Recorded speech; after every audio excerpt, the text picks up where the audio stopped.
What is up, guys? It's Evergreen Fly Guy here. I'm going to be doing another fly tying video. Hopefully this will come out a little bit better than the last one did. Like I said, I'm still learning and stuff. What we're going to be doing today is a foam beetle.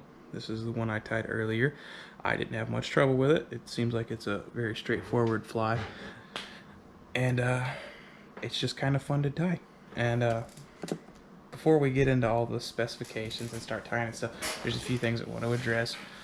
One, Instagram. Like I said, I try to stay more on Instagram than I do on YouTube because I like using Instagram more. And I post a lot more on there. I get more stuff out there. But I have been temporarily banned from Instagram. I know, crazy, right?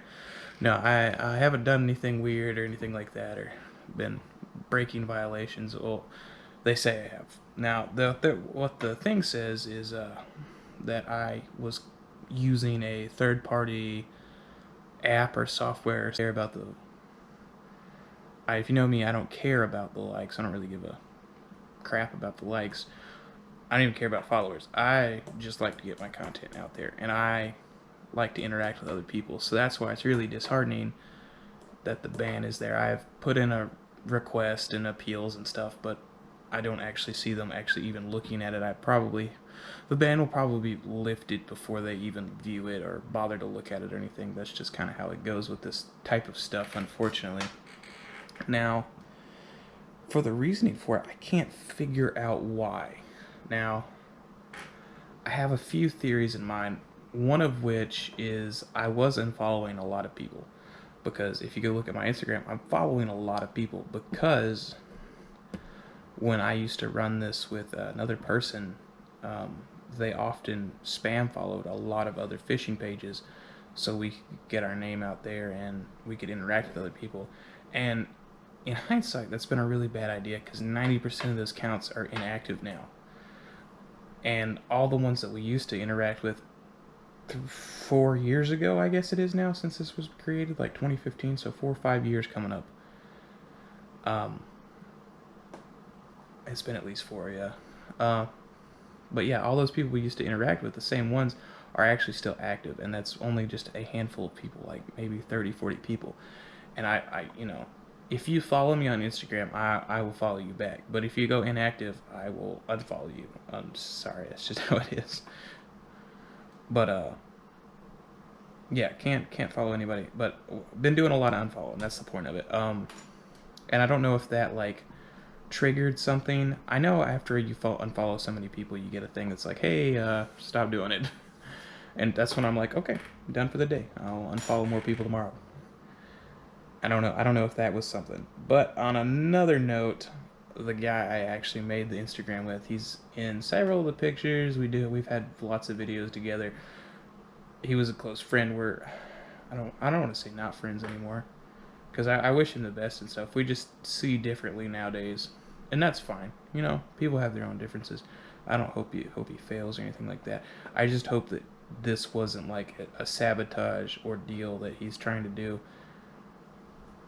in spite or something, because I know he's broken off on his own. He's got his own YouTube, and that's fine. Good for him. I hope he succeeds. But don't mess with this or try to screw this over out of being petty. That's all I'm saying. If that's the case. If it's not, like I said, it could have just been a blunder on Instagram's part. Not necessarily anything he did or I did. Maybe it just happens. I don't know. But enough of the drama, so to speak. Let's get a fly tied. So, starting with size 14 dry fly hooks from Lightning Strike. It came in the pack I got from Cabelas. They seem to be pretty good quality hooks out of all the stuff I've tied with them. I've tied some tube scuds, a few scuds with the stretch tubing scuds, and a couple San Juan worms, and everything turned out perfect. I'll show those at the end of the video if I think there's time. I wanted to do a few more videos on those, but I ran out of hooks. I got too excited, got too carried away, and said, okay, well, we'll just start with the beetle, because I like doing the beetle too. So let's get into it. I'm using black thread. I don't think there's a size to it. It just says 140. It's just ultra thread black. And I'm gonna come, I gotta leave a gap at the top of the hook shank here. So I'm gonna come out right there. I think that's a perfect spot actually. And I'm just gonna wrap my thread down. And if you can't tell, I'm slowly getting the hang of using the end of this bobbin to twist my thread. And you know what? I'm glad somebody on my Instagram, before I was banned obviously, told me, hey, grab your end of your bobbin and use that to twist. It'll help. And it does. I just gotta get used to using it. I think I started myself on I just clipped the end of that thread off there right there. I've just got myself in a habit of doing it with my fingers, which I shouldn't because I have such fat fingers. Now that I've got that tied, I'm going to take my foam. That's just a black piece of foam. The book I read from suggested a 1/8 size. I don't carry a ruler or measuring tape or anything, but I'm pretty sure this is 1/8. I've done enough welding stuff to have a good guess on what 1/8 looks like. And I'm just going to put it right there at the end of that black thread, and I'm going to come around here and basically just crimp the end down with the thread. Get it nice and good sturdy thread there, because you're going to be twisting on it next. So right here, actually. Oop. If it falls down to the side, which I've had to do a lot, I just pick it up. It just seems to be slipping around the hook, and you just pick it up. It's not hard. Now, this part was a little bit trickier than I thought, because the foam, if you're just looking at pictures like I am out of a book, it's just folded up, and it's so evenly and nicely. And I'm like, how did you get your foam like that? Are you using some magic trick that I'm not aware of? And no magic trick. You just kind of got to come right here and you just grab it, and I keep one hand up here to help guide it and one hand to pull, and you gotta pull tight. That's the only thing that keeps it really going, is how tight you pull it. And it's gonna be moving around up there on your hook shank too. So if you need to keep resetting it, I would do that. Now I'm down here at the end of my hook shank.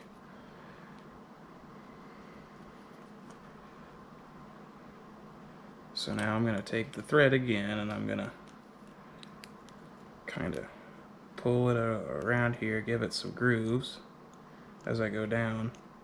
But you're also going to want to tighten it off down here at the end a little bit. There you go. You got it grooved up. And now, double check, make sure I'm doing this correctly. I am. It's time for the peacock hurl. Hackle? Hurl? Pretty sure it's hurl. And it says it recommends 4 to 6 strands, and I did 4 the first time, and that seemed to be about the perfect amount. So I'm going to pull 4 strands of this out of here. And it's most of them are pretty long, and you don't use all of it, so I'm kind of hoping I can reuse these stems of it somewhere else, on something smaller perhaps, because you're not going to be able to reuse them on another one of these beetles like I'm doing. Just not enough space on them. So now I have my 4, and you just take it under here, and you're going to put it right behind that tail. Spike them up like that. Make sure it stays behind the tail there. And then you're going to twist them up like you would twist on the bobbing or dubbing onto some string, some thread. Twist it up like you're trying to make a rope out of it. Now I'm going to use my finger here to guide again, because it kind of helps to have some stiffness there, holding it down as you're twisting this around. And it is a little difficult, I found. I even tried coming back down with my thread and trying to secure it down there at its base with the thread, and that did not seem to help either. So just the easiest way to do it is, unfortunately, the simplest. And it's just to kind of grip it and twist over. But once you get it started, it flows easy. Just getting it started is a little difficult. Yeah, see, I went right down the ant, or the beetle, sorry. Get this tail out of the way here. Alright, well, I got it tied in one spot. We'll see if that helps the twist up here any.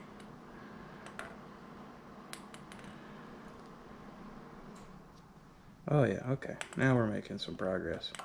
So definitely going to do the tie down each time for it. Not just going to try to keep it loose. Because that was not working for us. And you know what? This works out better.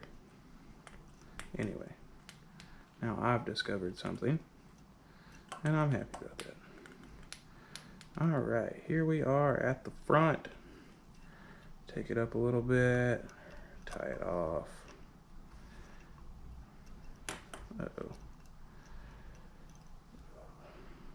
Had something pull over, that's okay. I'm gonna tighten it back, keep it tight. String's not wanting to stay over there. And the tail end there ain't helping me none. Alright, can you get out of the way, bud? Thank you.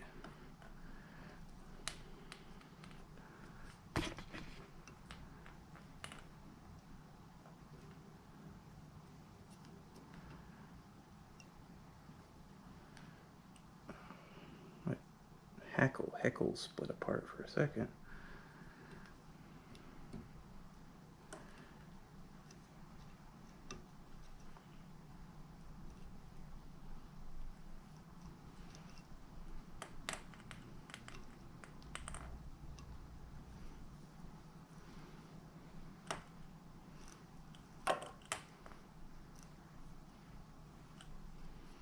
Alrighty.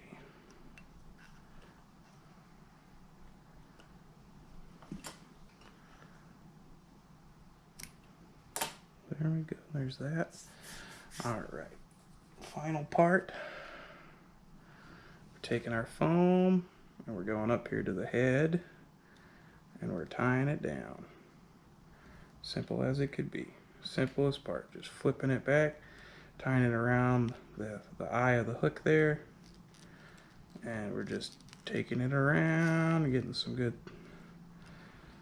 line on it. Now I'm going to drop my line down so I got more so I can do this knot. We're going to trim it. Now I've been trimming it just so it barely is over, it's barely over the hook. Yeah, that looks good. Just barely over the hook. I'm going to straighten it up a little bit. Give myself a little bit more line. My favorite part, whip finish. Okay, straighten him back up. Get my whip finish tool here. Taking it over the black head, just right where we put that thread. That's where I'm running this to tie it off at. Now I'm just going to do about 5 of these. Drop that off, pull it. There we go. Let's cut off our string right here. Be careful not to cut anything else. Oh, we got a fiber left. There we go. Now we're done with that. All right, last part, easiest part. That's what I gotta tell myself.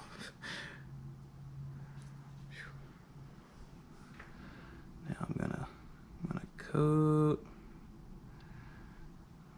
just around the thread there. And I'll probably come back and trim some of this up later. Now I gotta say, I'm gonna change the title of my last fly tying video to number 1 because I think I want to make a series out of this. And it's like I said in the first one, and I think I said it at the beginning of this one, these are not for tutorials. If you can use it as a tutorial, that's great. That's awesome. But this is more just to, it's more for myself more than anything, just to show my, I don't want to say skill because I don't have a skill in it yet. I'm very greenhorn at this. Just to show my experience getting better and better with it, because Those first flies in that video, that was a butt kicker. Those were pretty. Probably from what people were telling me, that's more of an in-depth fly. That's not what a beginner would necessarily start with. So they were like, it's good that you could get through that and tie a few decent ones, because that's actually a pretty advanced fly. And I was like, oh, that's good to know. This would probably be counted as simple because I can do it very easy. Same with the San Juan worm and the scuds. Those are all pretty simple. Actually, I can show you in my bag here. I just got them thrown together because I actually have a lot of these already in my fly box, so they're just in the extra ones. And those all turned out pretty good. I didn't have any real trouble with that. And I haven't ever had any real trouble with these beetles so far, so that's awesome. I'm just waiting for that to dry out. I forgot to hit it with the UV light. Probably should do that for this UV glue that needs UV light to dry.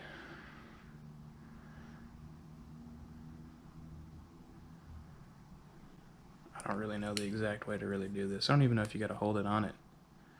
I went over this in my last video. I think it's so confusing. I'm eventually going to switch because, I mean, it seems to be working and drying. It just, I don't know. It's kind of odd to have to throw the light in there and stuff and try it out like that. But, yeah, that's the foam beetle, guys. It's pretty step-by-step. Not too complicated. Type floating bug beetle, that is. And all right, guys, so that's settles it. That's your foam beetle right there. It's very simple. I imagine you could do this in a lot of different patterns. I actually have brown foam. That would probably make an interesting one, maybe more for like a grasshopper or something. But it came out looking pretty good. I'm sure there's always room for improvement everywhere in any aspect. If you guys have a particular fly you want me to try to do, please leave a comment. You can message me on Instagram because I have a lot of this stuff on there. Once it becomes unbanned, of course. I think I can probably still get DMs on there. So if you were to come across it, if you wanted to do it that way. If you want anyone that you want me to tie or you think would be funny to watch me, give me a hard one, watch me struggle. That's fine too. I will take the challenge and struggle. But that's all I got for this video. Thanks for watching. Don't forget to like and subscribe. Like I keep saying, check out the Instagram. I think you can follow me, even if I can't follow you back. I'll get to it when I can. And have fun. Happy fishing. Good luck.